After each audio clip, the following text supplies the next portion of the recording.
It's often said that if you really want to understand something, then what you should do is build it. Now take something like your own hand. Do you really understand how it works, what it's made of, how it functions?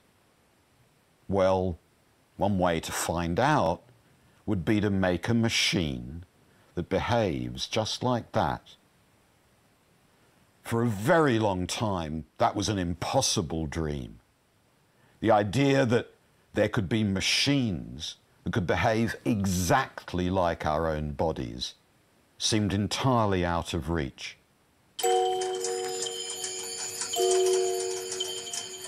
But then around 300 years ago, this dream was made real.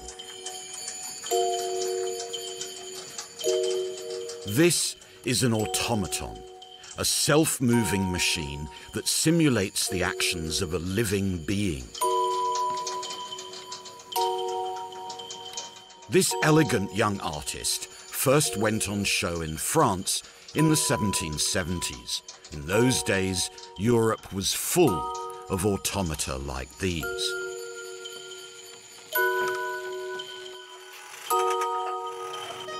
They entertained kings and princes and taught moral lessons to citizens. They raised deep philosophical questions, and they would foment revolution.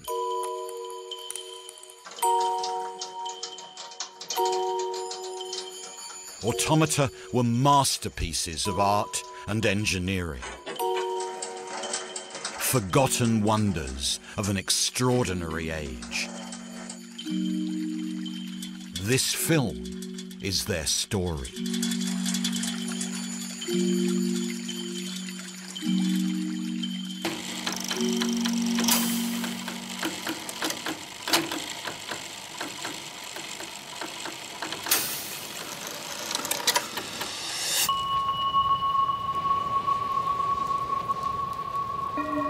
For a very long time, the construction of machines that could move like humans or animals seemed completely fantastical. But in the Middle Ages, a new form of technology was developed that could begin to make complex, controlled, and regular movements.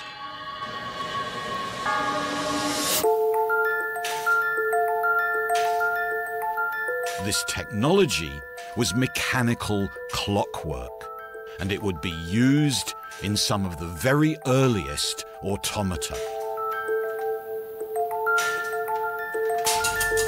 The development of clockwork was driven by a new type of social organization, the burgeoning medieval city.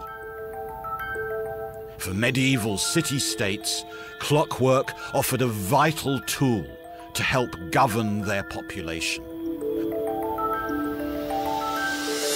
The city was home to explosive tensions. The city air made people free, so it was said in the Middle Ages, and what that meant was a big urban problem. Masters and servants, traders and employees were at each other's throat. In the city, there was plague, and there was fire, and there was civil strife.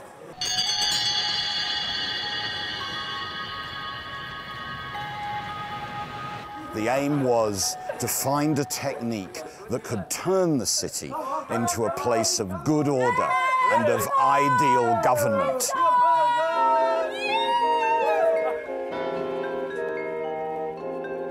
Clockwork could offer the solution. The sound of the bells reached out across the city, bringing together its disparate groups and offering regularity in a world entirely removed from nature.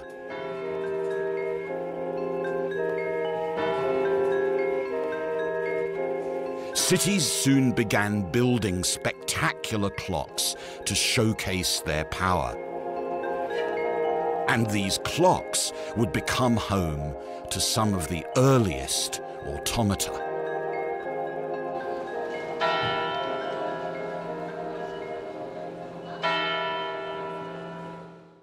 History Hit is an award-winning streaming platform built by history fans for history fans. Our goal is to bring you award-winning documentaries that cover the events and figures that have shaped our world all in one place. Travel with us to the fascinating world of prehistoric Scotland or uncover the lives of the people who called Pompeii home. We also aim to bring you the stories and legends that shaped our world through our award-winning podcast network. Sign up now for a free trial, and Timeline fans get 50% off their first 3 months. Just be sure to use the code TIMELINE at checkout.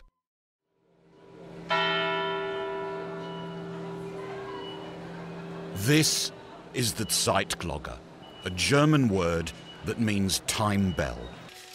For half a millennium, the Zeitglocke has stood in Bern, now the capital of Switzerland, and it's driven by an astonishing piece of clockwork technology.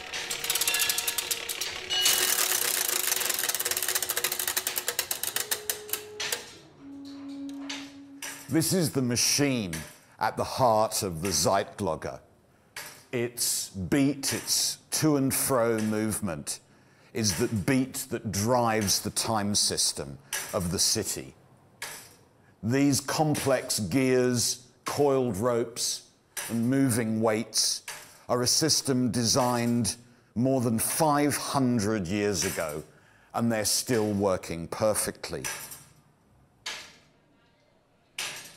Right at the top of the machine is a device which turns the energy of the weights into the system that marks the minutes and the hours.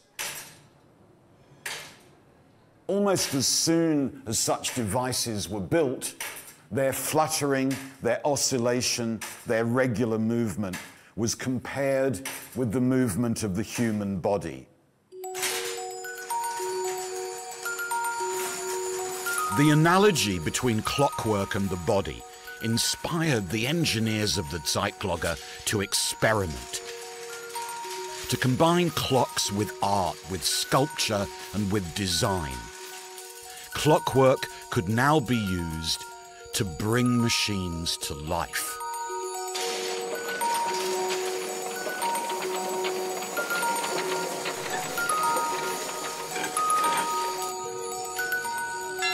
In a world removed from nature, these automata offered regularity and order to the city. Here, a crowing rooster, the rural symbol of time, has been animated once more, transformed into a machine for the citizens to enjoy.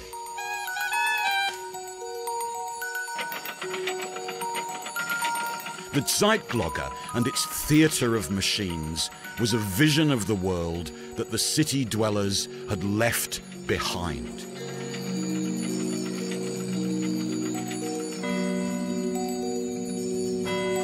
These machines and their show were designed to bring peace, order, and harmony to the city of Bern.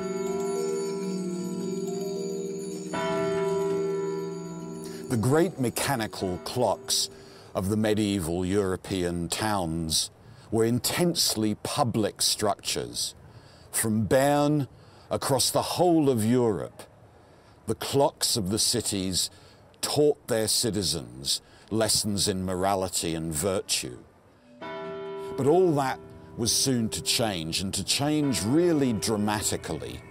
These automata would become private, mechanical theatres that showed the universe and the world to the few princes and rulers who governed them.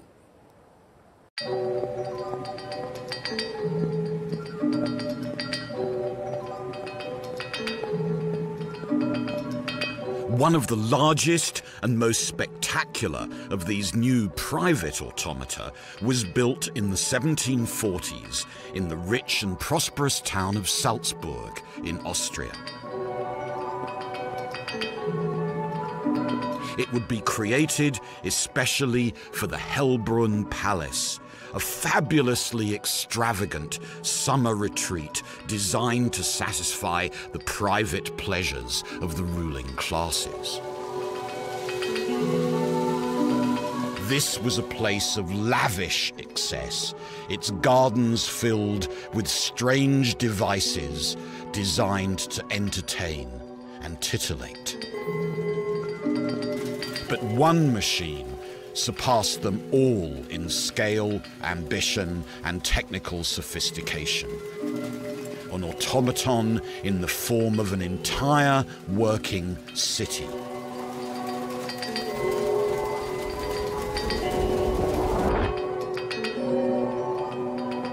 The automaton was commissioned in the 1740s by this man, Archbishop Jakob von Dietrichstein. For him, the machine was the vision of a perfect society. A city populated by well-behaved, obedient, automaton subjects.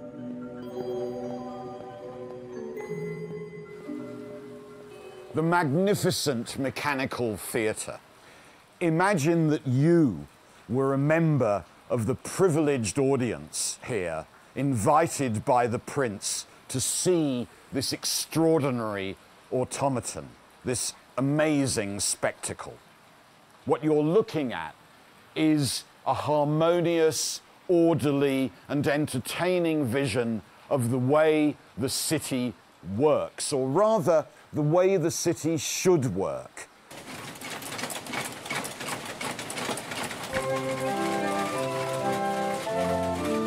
As the machine comes to life, almost 200 figurines begin to move. The city becomes a kind of vast mechanical opera.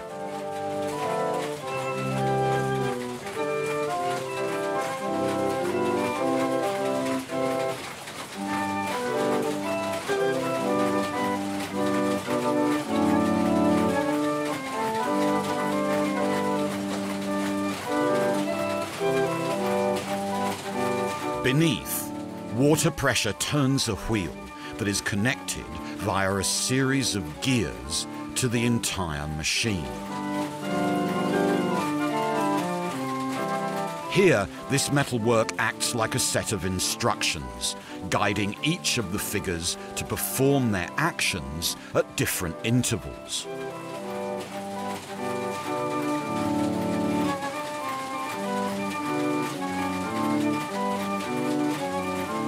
Above the mechanism, the workers execute their tasks perfectly, mechanically, automatically. Meanwhile, an elegant and aristocratic audience keeps watch with the most minimal of movement. This is a prince's vision of a utopian society. But there's a darker side to this seductive spectacle. The machine that runs the theatre was designed and built by a salt miner, Lorenz Rosenegger. The salt miners generated the wealth on which the city relied and which funded this machine. But the salt miners were radicals, insurrectionaries, many of them Protestants.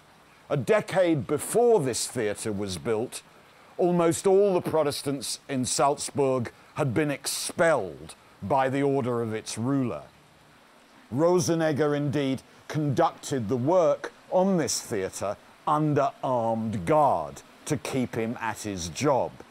It was a technical masterpiece, but for the salt miners, it was a machine that represented the tyrannic power that ruled them.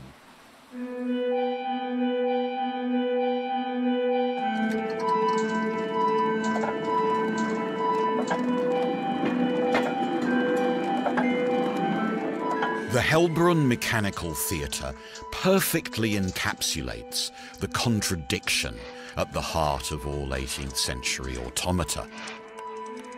These were machines built as entertainment for a fabulously wealthy court society. But their mechanical ingenuity, their artfully carved exteriors, their very soul came from poorly paid artisan workers. What's more, The creativity of those workers would revolutionize the automata so beloved by the aristocracy.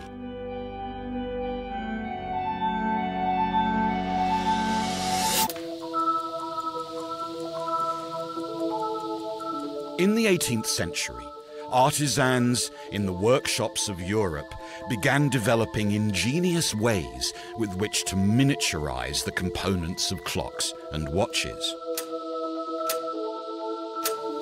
With these new, smaller mechanisms, automata changed.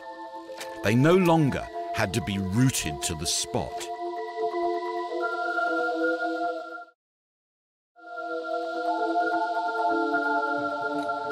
Thanks to the miniaturized components, automata could now simulate new kinds of movements and even make complex and naturalistic sounds.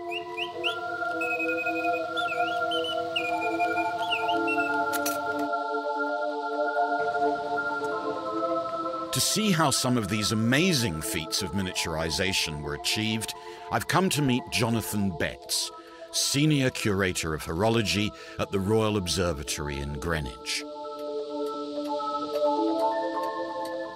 When we say small, I think it's really interesting to think a bit about just how small the technologies that go into watchmaking in general and some of the automata is. So you've got here some equipment to cut a screw. Yes. To cut the pitch This is just an example of how the really tiny stuff was done. Maybe it would be clearer if we start with how it's done on a scale we can see more easily. I mean, in the 18th century, screws were basically made by forcing a plain steel rod into this thing called a screw plate. And each one of these holes has a screw thread in it. And if you force a piece of steel rod into that hole and turn it as you do so, it will form a thread on the shaft. This is basically the same thing as a screw plate, but it has a single hole in the middle. It's going to be difficult for you to see, but right at the centre is a tiny little hole. And that hole has a thread and it's working on exactly the same principle. Exactly the same principle. You just had to be very, very careful because there's virtually no metal in the pin that you're forcing into the hole. It can very easily break off inside there. But that's basically how it works.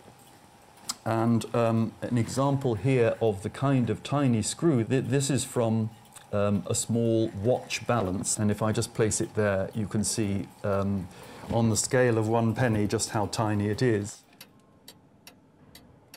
This tiny screw and its ingenious manufacturing process are just one example of the amazing techniques developed by the clock trade. There is a tendency for people to forget that every single one of these things has to be made by someone. They don't sort of grow organically. The craftsman starts with sheet metal and blocks of metal and castings, and everything has to be formed in one way or another. Creating these intricately machined components was an extremely difficult job for the artisans, and the work took place in distinctly unsalubrious settings.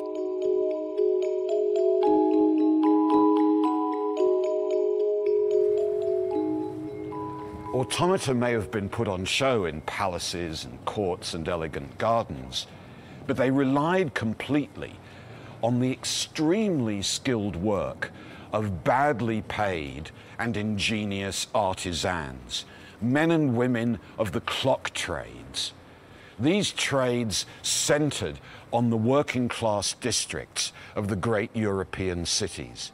In London, for example, around Clerkenwell, there would be streets in which each house would specialize in a different component of a watch or clock, and then a master would arrive and put those components together.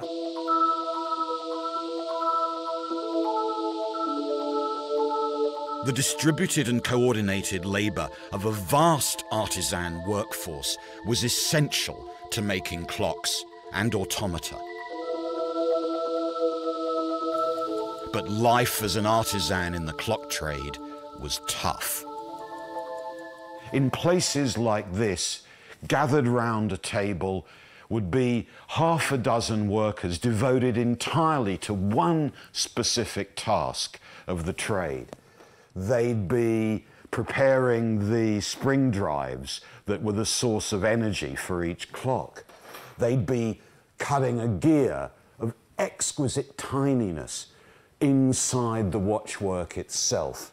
This was hard, painful labor that required the most intense attention, lit only by candlelight. One's eyes could fail, you could damage your limbs.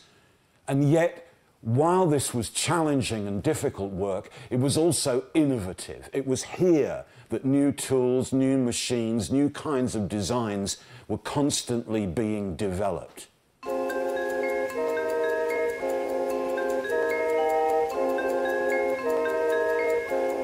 The artisan workforce was a source of constant, gradual innovation.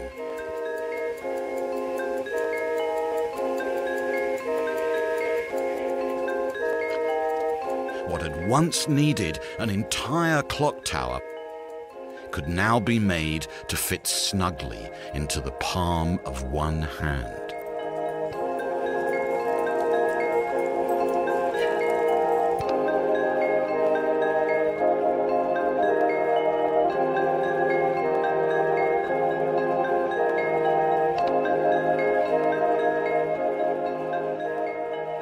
The miniaturization and technical sophistication of the masterpieces of the clock trade had at least one really important consequence.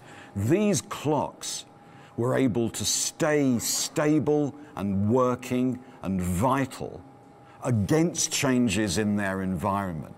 That principle is called homeostasis.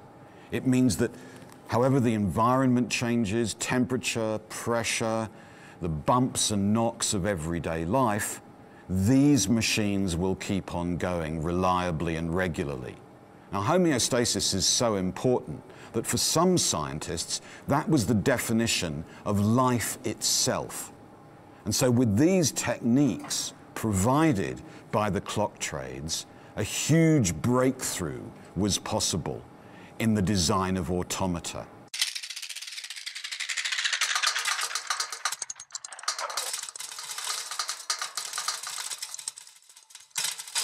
Automaton makers could perhaps not just imitate, but simulate living beings.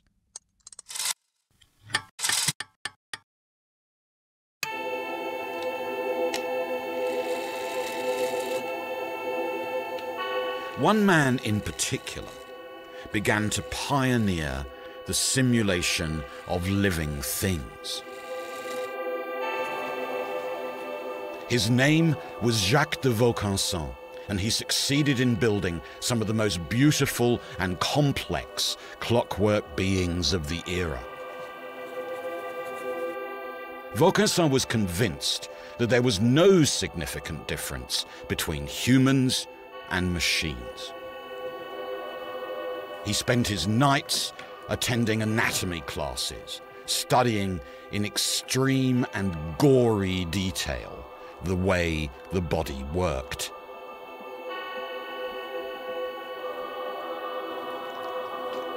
By looking closely at human anatomy, Vaucanson hoped that he could reconstitute it using clockwork. His ideas were part of a novel way of thinking about the human body that began to emerge in the 18th century. Vaucanson's contemporaries began to see that the way in which the human body works is essentially automatic. Automatic is the key word in the way they describe what humans do. So here's a writer in the 1740s, a friend of Vaucanson. He asks, doesn't your body leap back in terror when you come upon an unexpected precipice? Don't your eyelids close automatically at the threat of a blow? Don't your lungs automatically work? he says, continually, like a bellows. And it was exactly those ideas that Vaucanson would use to engineer a machine that could simulate life itself.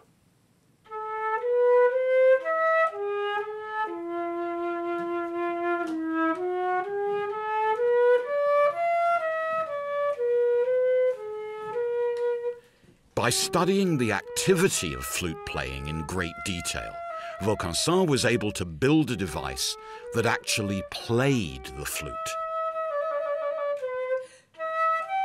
There was no music box hidden inside this masterpiece. Mechanical lungs and a silver tongue controlled the movement of air. Clockwork fingers precisely covered the holes. And Vaucanson even got hold of real skin with which to clothe his extraordinary machine. The automaton took Europe by storm. It was a glorious celebration of the combination of engineering, artistry, and the study of anatomy.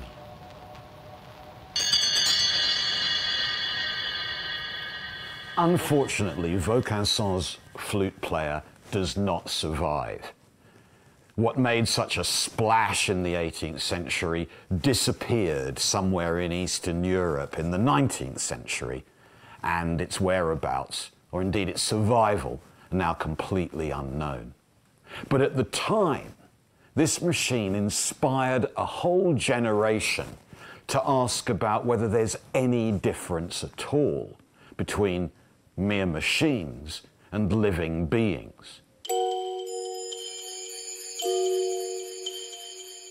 Vaucanson's work had inspired philosophical debate and much technical innovation. But for all his visionary ideas, his success was based on the mastery of one seemingly simple mechanical device.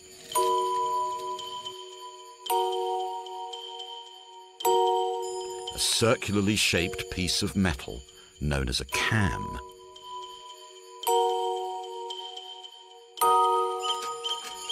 The beauty of the cam lies in its versatility. Anything that the machine needs to do can be cut into the undulating surface of the cam. The edge of the cam is simply a way of turning circular motion into up and down or backwards and forwards motions. And these motions can be of the most various kind. A feather, a bellows. The movement can be of an amazing range of things. The possibility for variation and design becomes infinite.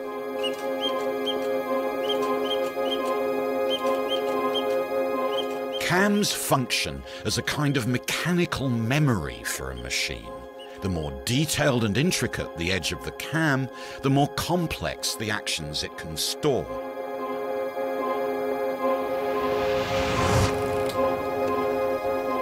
Automaton builders focused on this device, constantly refining and developing the cams.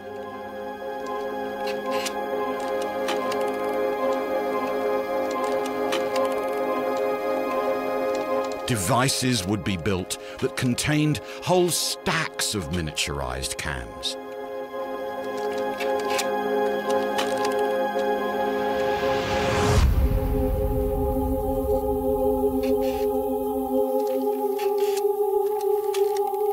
One of the most remarkable realizations of cam technology is a device in the shape of a small boy. It's perhaps the world's most astonishing surviving automaton.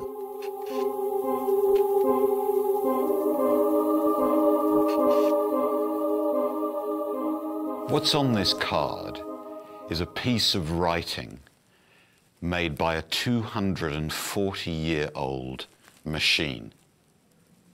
One of my favorite machines, one of the most magnificent automata of the 18th century. It's this boy, this writer. He was built in Switzerland by Pierre Jacques-Droz, one of Switzerland's greatest clockmakers. And the aim was, I think, to mechanize reason and automate the passions. Jacques-Droz was about 50 years old in the early 1770s when he designed and built this masterpiece. Inside the boy are almost 6,000 parts. What's astonishing is that every one of these crafted components has been refined and miniaturized to fit completely inside the body of the boy himself. What Jacques-Droz did was to use the technologies of homeostasis, of miniaturization, to build really a true automaton. Inside the little writer is all his source of energy and all the machinery that drives him. He works on his own.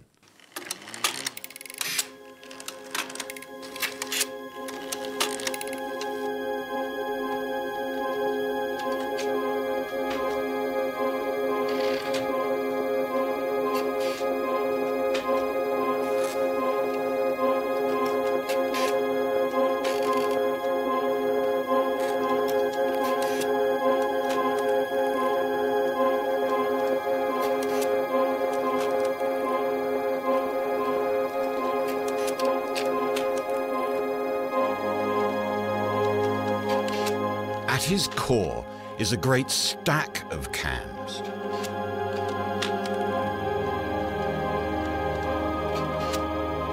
As these cams move, 3 cam followers read their shaped edges and translate these into the movement of the boy's arm.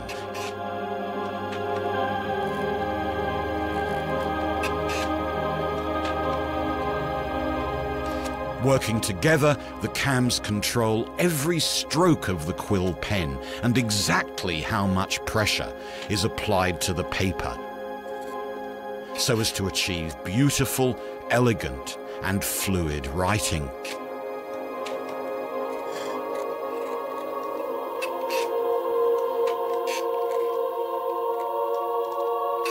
With this sublime machine, Jacques-Droz had reverse-engineered the very act of writing.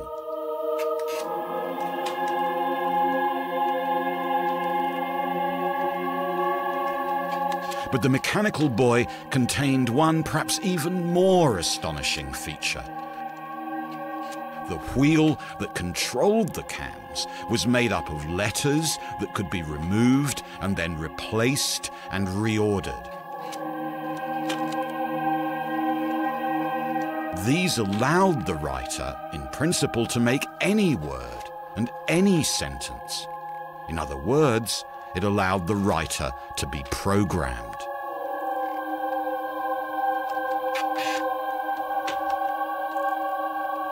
This beautiful boy is thus a distant ancestor of the modern programmable computer.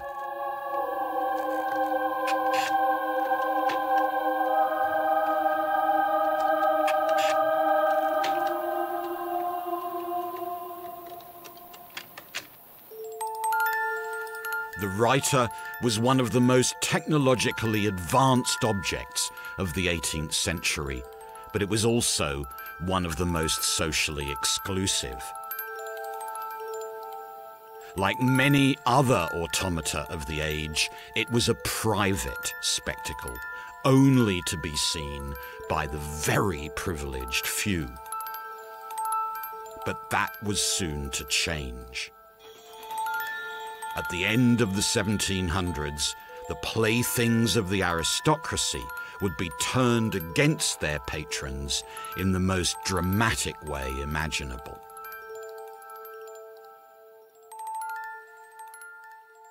Late 18th century automata were pricey, expensive.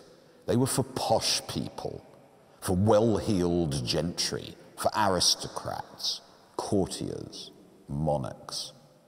When Jacques Droz brought his machines to Paris, he made sure that only the extremely wealthy could see them by charging ludicrously inflated prices and then proclaiming that no servant would be allowed in to see the show. The courtiers and the automata that fascinated them began to resemble each other too closely, because the resemblance was spotted by radicals, Republicans, and revolutionaries, and they exploited it mercilessly.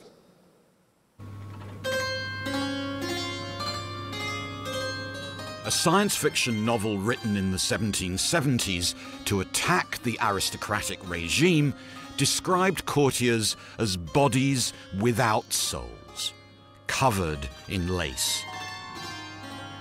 Automata that might look like humans, but weren't.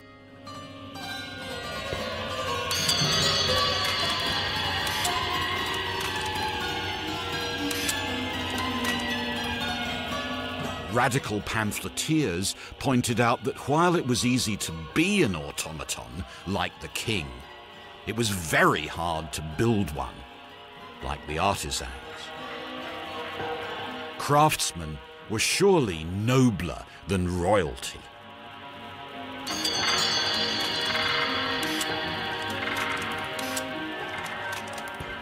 The leaders of the French Revolution simply described the king that they executed as a crowned automaton. By describing monarchy as that kind of automatic machine, it became possible to destroy it.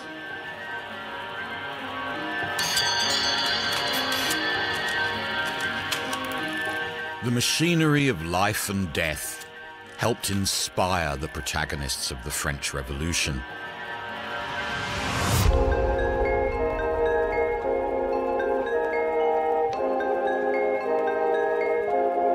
As the court society that had funded and built many of the grandest automata collapsed, these extraordinary machines would begin to change again. Automata became highly sought-after commodities in the newly emerging worlds of global trade.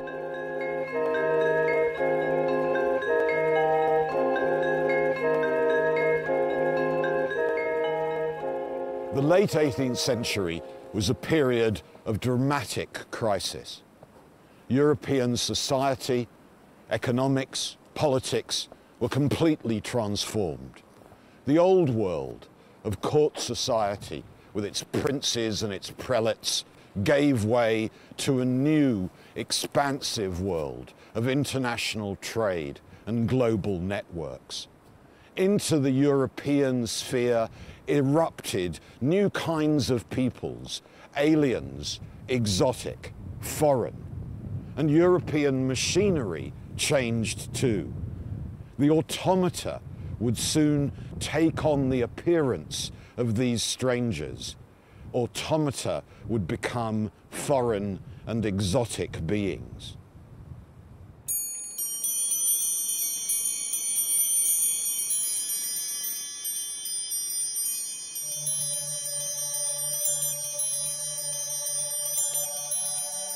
These two extraordinary machines represent some of the first of a new kind of automaton that began to appear towards the end of the 18th century. It's likely that they were made for the great London dealer, entrepreneur, and automaton salesman James Cox sometime towards the end of the 1700s. And they were made specifically to be exported to China. At the very end of the 18th century, Europeans were desperately trying to find anything they could sell to the rich and powerful Chinese. James Cox soon realized that while the Chinese were deeply uninterested in most of the trinkets that the West produced, the one thing they did desire was automata.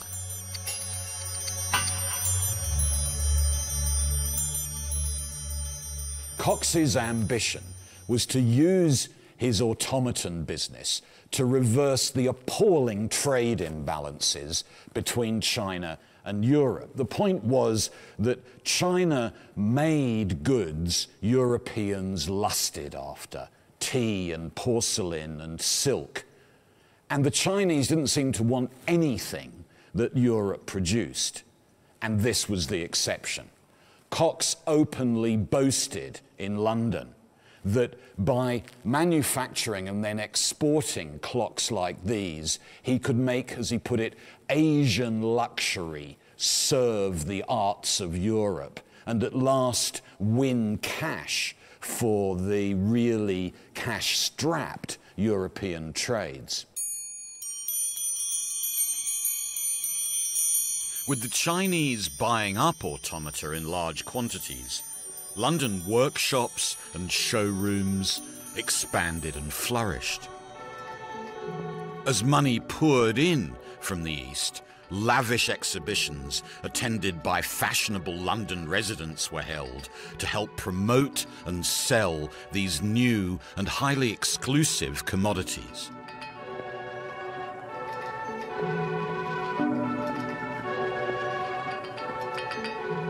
In this new world, automaton builders started to gain celebrity status, none more so than James Cox's star employee, a brilliant Belgian émigré to London, Joseph Merlin. Merlin cultivated a deliberately eccentric public reputation. He'd appear at showrooms and fashionable parties, dressed up as a barmaid with her own drink stall, playing the fiddle, and travelling round the room on his own newfangled invention, roller skates.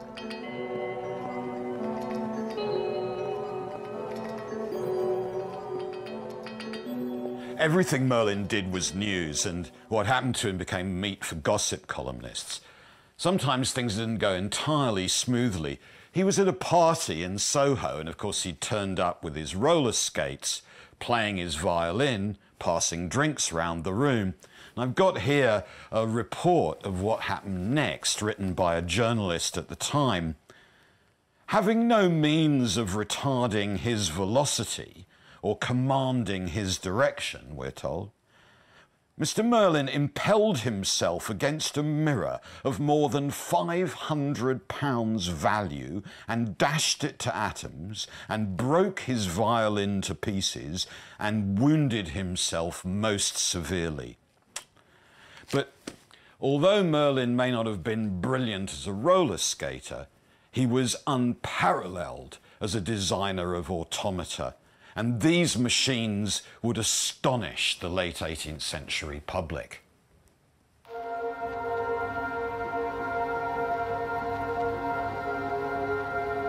Merlin's masterpiece was a fabulous swan made entirely of silver.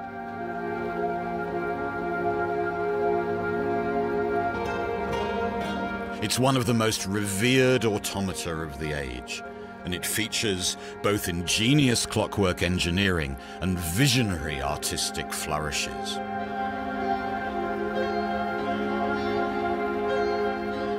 By using clockwork to drive these simple glass cylindrical rods, Merlin was able to mimic the extraordinary complexity of moving water.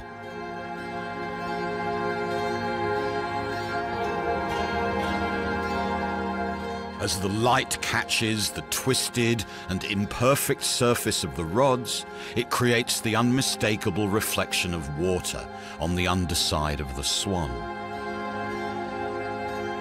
The craftsmanship and artistry of the creature was breathtaking.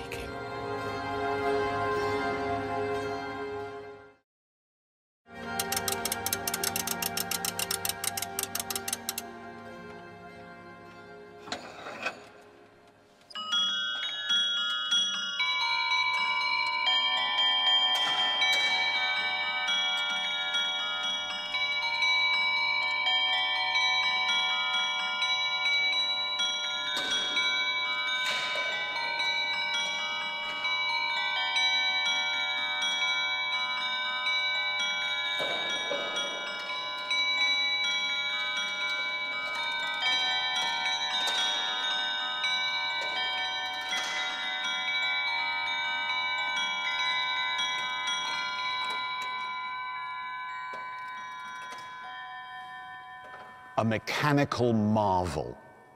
When we look at the swan executing its actions with extraordinary precision, a masterpiece combining the clockmaker's art and the skill of the master jeweler, we can easily imagine the effect this device must have had on London audiences in the 1770s.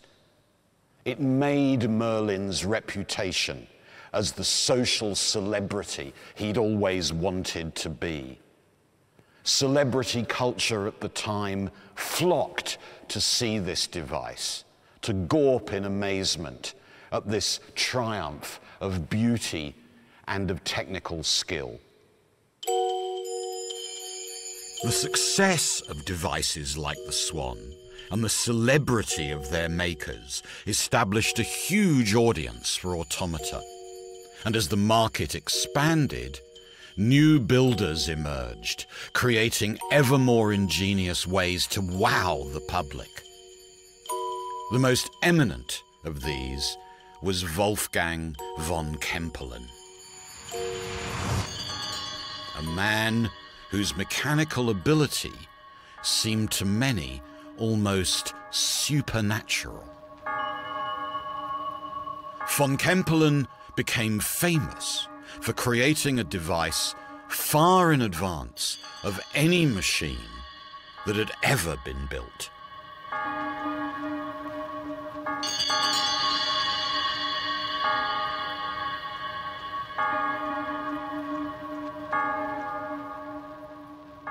This is one of the masterpieces of late 18th century engineering. Automata could draw, they could play music, they could write, and now, apparently, they could play chess. Imagine you were in a showroom in London's West End in 1784. This is what you would see. You'd be shown in to a darkened chamber lit by candles, and on stage in front of you, a machine in the shape of an Oriental, a Turk with his cushion, his pipe, and in front of him, a chessboard. The chessboard sits on top of this large cabinet, and inside, marvels of 18th century gearing and wheelwork. The master of ceremonies shows you how elegant and splendid this machinery is. And then he closes the doors.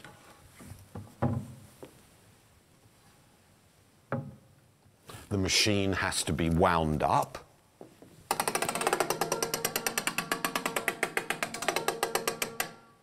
And his pipe and his cushion removed. And now the Turk is ready to play chess.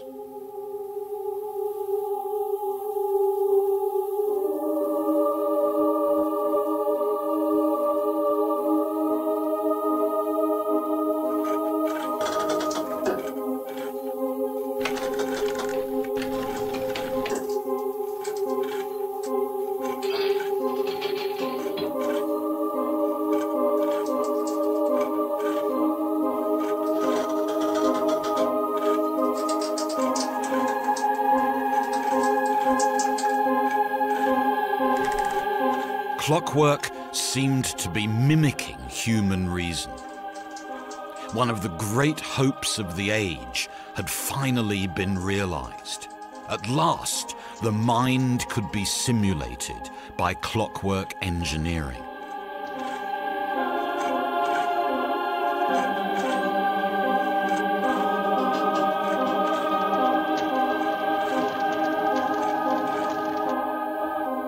The Turkish chess player went on tour throughout Europe. Almost everywhere he went, he won. In cafes, academies, and courts, the Turk was able to invent new chess openings and destroy the reputation of numbers of expert players. As almost nothing else could at the time, the Turk demonstrated just how ambitious, just how endless the possibilities were for engineering, mechanism, and design.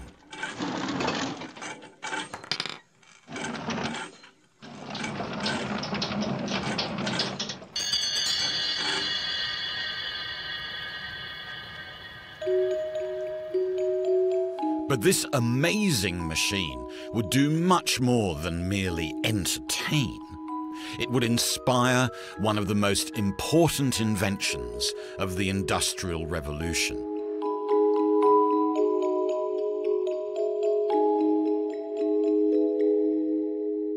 In the middle of the 1780s, a group of wealthy English gentlemen met together for dinner.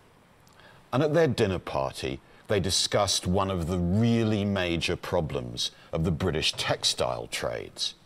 The problem was, could the process of weaving, one of the most complicated activities in industry, could there be a machine that could do something like that? Well, one of the guys at dinner had seen the Turkish chess player down in London, and he'd been completely amazed by what this machine could do. He reckoned that if there was a machine so ingenious that it could play chess, surely it would be possible to design a machine that could weave cloth.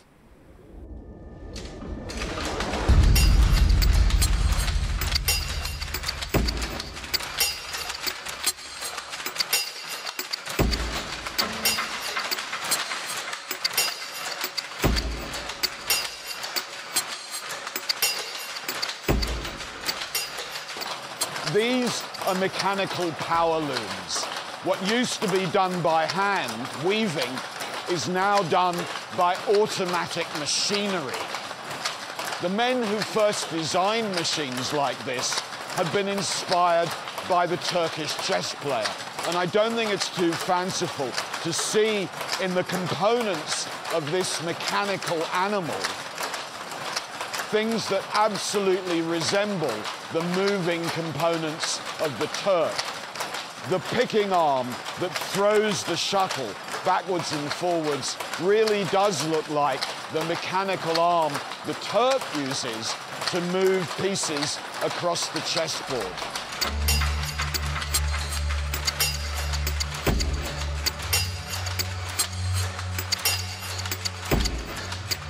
Once upon a time, automata had been there for entertainment, and now a range of automatic machines like this would revolutionize the world.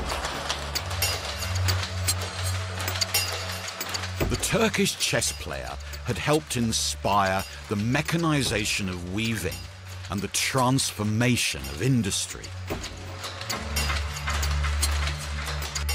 But the machine was not all it seemed. Its amazing ability relied on something none of its audience was aware of.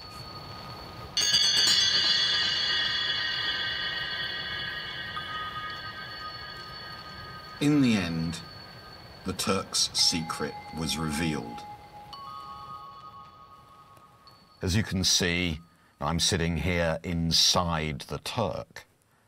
Despite appearances, there was more than enough room inside the cabinet for a fully grown human being to sit in some comfort. From inside, the operator could guide the Turk's arm, picking up and moving pieces at will.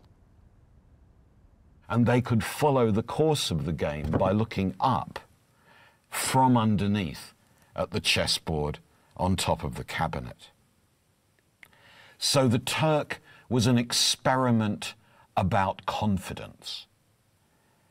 Instead of being a magnificent automaton, it was in fact a magnificently arranged device in which a human pretended to be a machine that was pretending to be a human. A vision of the fluidity, the ambiguity that characterized the boundary between humanity and technology, between people and machines.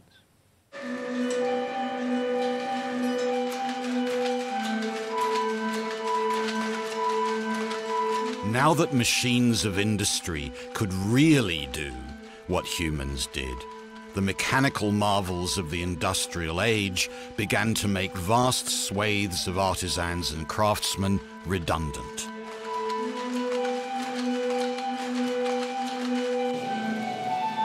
Having finally succeeded in building devices that could mimic the actions of the human body, the artisans had unwittingly created machines that would now be used to replace them.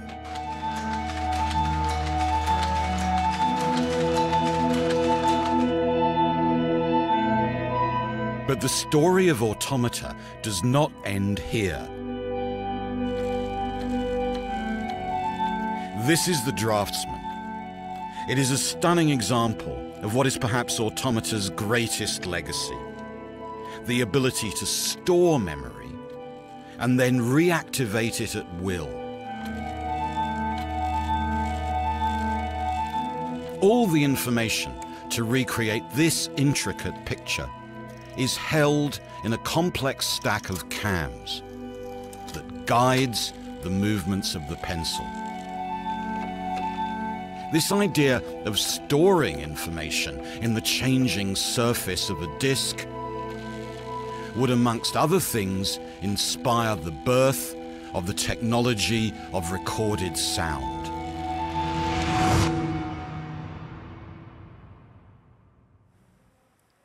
This vinyl disc is materialized memory, and it works exactly the way a cam in any automaton works. The groove that the needle follows encapsulates permanently and reliably an extremely complicated amount of information. Placed on a record player, that information can be recaptured with a machine that is in many ways the descendant of 18th century automata.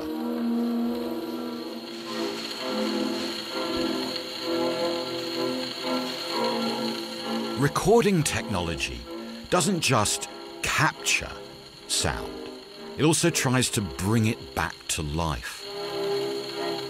We live in a world of technologies that try to achieve this.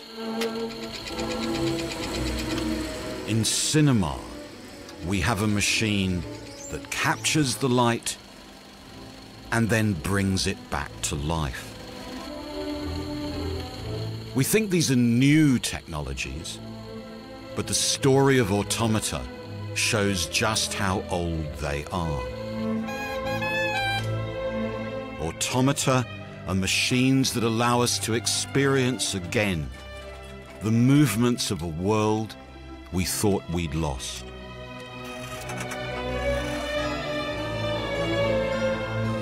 They were built by people who dreamt of a new relation, a better relation between humanity and technology.